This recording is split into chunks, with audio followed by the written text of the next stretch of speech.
تو لوگ متبادل شے کی طلب کو کم کر کے مطلوبہ شے کی طلب میں اضافہ شروع کر دیتے ہیں۔ اب یہ مطلوبہ اور متبادل کیا ہے؟ تو مطلوبہ شے جو ہے وہ فرض کرتے ہیں کہ ہمارے پاس گندم ہے، اور جو متبادل شے ہے وہ ہم کہتے ہیں کہ گندم اگر ہمارے پاس نہیں ہے تو ہم پھر کیا یوز کر لیتے ہیں؟ چاول یوز کر لیتے ہیں، ٹھیک ہے۔ مطلوبہ شے ہے گندم، جب اس کی قیمت کم ہوتی ہے اور اس کا نیم البدل یعنی کہ چاول کی قیمت میں تبدیلی نہیں ہوتی تو لوگ کیا کرتے ہیں؟ چاول کی طلب کو کم کر کے مطلوبہ شے یعنی گندم کو خریدنا شروع کر دیتے ہیں۔ اس طرح مطلوبہ شے کی طلب میں اضافہ ہو جاتا ہے اور خط کا جھکاؤ منفی ہو جاتا ہے۔ اسی طرح اگر ہم یہ ثابت کرنا چاہیں کہ قیمت بڑھنے پر شے کی طلب کم کیوں ہوتی ہے تو اس کی وجوہات کیا ہوں گی؟ قیمت میں اضافے کی یہی والی ساری وجوہات، ان کو الٹ اب آپ نے کر لینا ہے۔ قیمت میں اگر اضافہ ہوگا تو صارفین اس شے کو اب خریدنے کی قوت نہیں رکھیں گے، نئے خریدار تو آئیں گے نہیں میدان میں۔ پھر قیمت بڑھنے پر صارفین کی قوت خرید کم ہو جائے گی، حقیقی آمدنی کم ہو جائے گی، اور قیمت زیادہ ہونے کی وجہ سے مطلوبہ شے مہنگی ہو جائے گی، اس لیے لوگ اس کی طلب جو ہے وہ کم کر دیں گے، اور متبادل شے جو کہ سستی ہے اس کی طلب میں اضافہ شروع ہو جائے گا۔ قانون طلب کے مفروضات کیا ہیں؟ قانون طلب کیا تھا؟ دیگر حالات بدستور رہتے ہوئے جب کسی شے کی قیمت میں کمی واقع ہوتی ہے تو اس کی طلب میں اضافہ ہو جاتا ہے۔ تو کیا کہتے ہیں کہ اس قانون طلب کے مفروضات کیا ہیں؟ اس قانون کو درست ثابت کرنے کے لیے کیا کچھ ضروری ہے؟ وہ یہ ہے، کیا ازیوم کیا جاتا ہے، کیا شرائط ہیں؟ پہلی یہ ہے کہ صارفین کی آمدن نہ بدلے۔ اس قانون کو درست ثابت کرنے کے لیے فرض کیا جاتا ہے کہ صارفین کی آمدنی میں تبدیلی نہ آئے، کیونکہ صارفین کی آمدن میں اضافہ ہونے پر اگر شے کی قیمت بڑھ بھی جائے تو طلب کم نہیں ہوگی۔ ایسے ہی ہوتا ہے نا، اگر ہماری آمدن میں اضافہ ہو جائے، اگر آپ کی پاکٹ منی میں اضافہ ہو جائے اور شے کی قیمت بھی بڑھ جائے تو آپ اس کی طلب میں کمی نہیں کریں گے۔ اسی طرح شے کی قیمت میں کمی کے ساتھ صارفین کی اگر آمدن بھی کم ہو جائے تو پھر بھی طلب میں اضافہ نہیں ہوگا، اس لیے قانون غلط ثابت ہوگا۔ ہونا کیا چاہیے؟ جب قیمت کم ہوتی ہے تو طلب میں اضافہ ہونا چاہیے۔ پھر یہ فرض کیا گیا کہ صارفین کی پسند، عادات اور رسم و رواج نہ بدلیں۔ اس قانون کی دوسری شرط یہ ہے کہ صارفین کی پسند اور عادات میں کوئی تبدیلی نہیں آنی چاہیے، نیز شے کے فیشن میں بھی کوئی تبدیلی نہیں آنی چاہیے، کیونکہ جس چیز کا فیشن نہیں ہوگا سستی ہونے کے باوجود لوگ اس کی طلب میں اضافہ نہیں کریں گے، اور جو شے فیشن میں شامل ہوتی ہے آپ کو پتہ ہے وہ مہنگی ہونے کے باوجود بھی لوگ اس کو خرید لیتے ہیں، اس لیے یہاں پر قانون طلب جو ہے وہ درست ثابت نہیں ہوگا۔ پھر صارفین کی تعداد نہ بدلے۔ اگر صارفین کی تعداد میں اضافہ ہو جائے تو اسی قیمت پر طلب میں، اگر دیکھیں صارفین زیادہ کسی شے کو طلب کرنا چاہیں گے تو قیمت کے بڑھنے کے باوجود لوگ اس کو زیادہ طلب کر لیں گے۔ اسی طرح سے اگر آبادی کم ہو جائے تو قیمت جو ہے بے شک کم ہو، لوگ پھر بھی طلب میں اضافہ جو ہے وہ نہیں کریں گے، کمی کر دیں گے۔ پھر متبادل اشیاء کی قیمتیں نہیں بدلنی چاہیے۔ ہم نے ابھی دیکھا متبادل اشیاء کیا ہوتی ہیں؟ جو ایک دوسرے کا نیم البدل ہوتی ہیں، مثلا گندم، چاول، چائے کا نیم البدل کافی۔ متبادل اشیاء کی قیمت کے تبدیل ہونے پر بھی قانون درست ثابت نہیں ہوتا۔ مثلا ہم فرض کرتے ہیں کہ اگر چاول کی قیمت کم ہو جائے، اس کے ساتھ ساتھ گندم کی قیمت میں زیادہ کمی واقع ہو جائے تو اس طرح چاول کی قیمت کم ہونے پر بھی چاول کی طلب میں اضافہ نہیں ہوگا، کیونکہ گندم کیا ہے پھر بھی نسبتاً سستی ہے، زیادہ سستی ہے، اس کی طلب جو ہے وہ بڑھ جائے گی۔ لہٰذا قانون کو درست ثابت کرنے کے لیے ضروری ہے کہ متبادل اشیاء کی قیمتیں تبدیل نہیں ہونی چاہیے۔ پھر زر کی بیرونی قدر تبدیل۔ زر کیا ہوتا ہے؟ روپیہ، پیسہ۔ اگر صارفین کو اس بات کی توقع ہو کہ حکومت تخفیف قدر زر کی پالیسی اختیار کرنے والی ہے۔ تخفیف قدر زر کیا ہوتا ہے؟ زر کی بیرونی قدر کو کم کرنا۔ تخفیف کا مطلب ہوتا ہے کم کرنا۔ تو لوگ اشیاء کی قیمتیں زیادہ ہونے کے باوجود طلب بڑھا دیں گے، کیونکہ اس پالیسی کے بعد اشیاء کی قیمتوں میں مزید اضافہ ہونے کا امکان ہے۔ اسی طرح اگر زر کی قدر میں اضافہ ہونے کی توقع تو اشیاء سستی ہونے کے باوجود زیادہ طلب نہیں ہوں گی، لہٰذا قانون غلط ثابت ہوگا۔ لہٰذا ضروری ہے کہ زر کی بیرونی قدر میں تبدیلی نہ وہ یعنی زیادہ ہو نہ ہی وہ کم ہو۔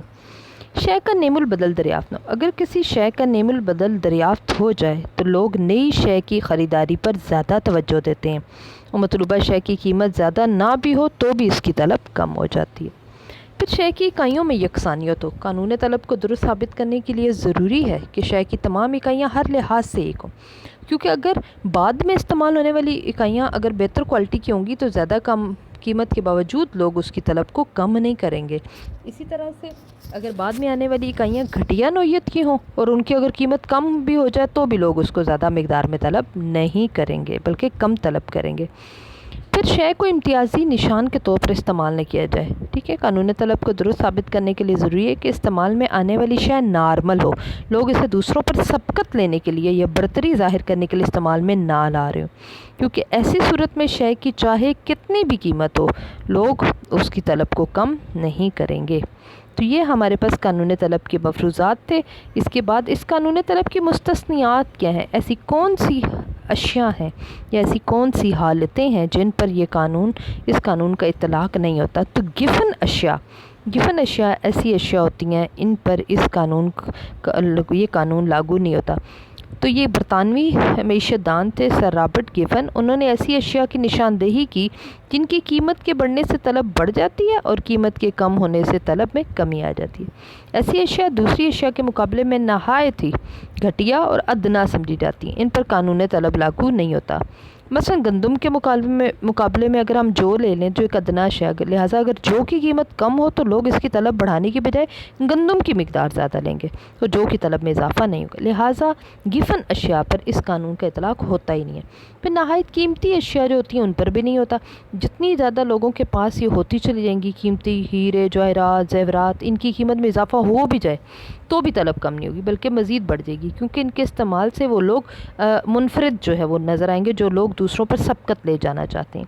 پھر نایاب اشیاء، ایسی اشیاء جو کمیاب ہیں، طلب کے مقابلے میں کم ہیں اور اس بات کا خطرہ ہو کہ مستقبل قریب میں یہ ختم ہو جائیں گے یا نہیں مل سکیں گے، نایاب ہو جائیں گے، تو لوگ زیادہ قیمت پر بھی طلب میں اضافہ کر دیں گے، تو قانون طلب کا اطلاق نہیں ہوگا. پھر ناگہانی حالات کون سے ہوتے ہیں؟ یا ہنگامی حالات جیسے جنگ ہے، کوئی قحط پڑ گیا ہے، ٹھیک ہے، کوئی سیلاب آ گیا ہے، تو لوگ ضروری اشیاء کا ذخیرہ کر لیتے ہیں اور قیمت بڑھنے کے باوجود شے کی زیادہ مقدار خریدی جاتی ہے، تو قانون طلب لاگو نہیں ہوتا. پھر بعض اوقات لا علمی یا لاپرواہی کی وجہ سے صارفین کو اشیاء کی قیمتوں کا نہیں پتہ ہوتا، تو زیادہ قیمت پر زیادہ مقدار خرید لیتے ہیں اور کم قیمت پر کم مقدار خرید لیتے ہیں. اچھا، یہ جو تمام صورتیں ہیں ان میں خط طلب جو ہے وہ مثبت جھکاؤ کا ہوگا. ٹھیک ہے، ایکس ایکسس پہ طلب، وائی پر قیمت، اور ایک مثبت جھکاؤ کا خط بنائیں گے کیونکہ قیمت کے بڑھنے سے یہاں پر طلب میں اضافہ ہو رہا ہے. ویسے تو قانون طلب میں خط طلب جو آپ نے پیچھے بنایا اس میں کیا ہوگا، قیمت کے بڑھنے سے طلب کم ہو رہی ہے، قیمت کے کم ہونے سے طلب میں اضافہ ہو رہا ہے. لیکن قانون طلب کی مستثنیات یا قانون طلب کی جو حدود ہیں، ٹھیک ہے، ایسی اشیاء جن پر یہ قانون لاگو نہیں ہوتا، ان کے لیے جب ہم خط طلب بنائیں گے تو وہ مثبت جھکاؤ کا ہوگا. ٹھیک ہے، یہیں تک ہی ہم رکھتے ہیں، پھر انشاءاللہ تعالیٰ یہ میتھمیٹیکل اس کا جو پورشن ہے اسے بعد میں کریں گے. اس میں نیا یہ چیپٹر ہے آپ کے لیے، اس میں کوئی بھی آپ کو اگر مسئلہ ہے تو آپ نے مجھ سے پوچھنا ہے. ٹھیک ہے، بہت امپورٹنٹ ہے پیپر کے پوائنٹ آف ویو سے، تو آپ نے اس کو اچھے طریقے سے سننا ہے. جو بھی مفروضات میں یا کہیں پر بھی آپ کو کوئی مسئلہ ہوتا ہے تو آپ نے وہ مجھ سے پوچھنا ہے اور کوشچن کیا کریں. ٹھیک ہے، کوشچن جو ہے وہ جو الگ گروپ بنایا ہوا ہے اس میں آپ کیا کریں تاکہ آپ ان کے مسائل جو ہیں ان کو ہم حل کریں. اوکے، اللہ حافظ.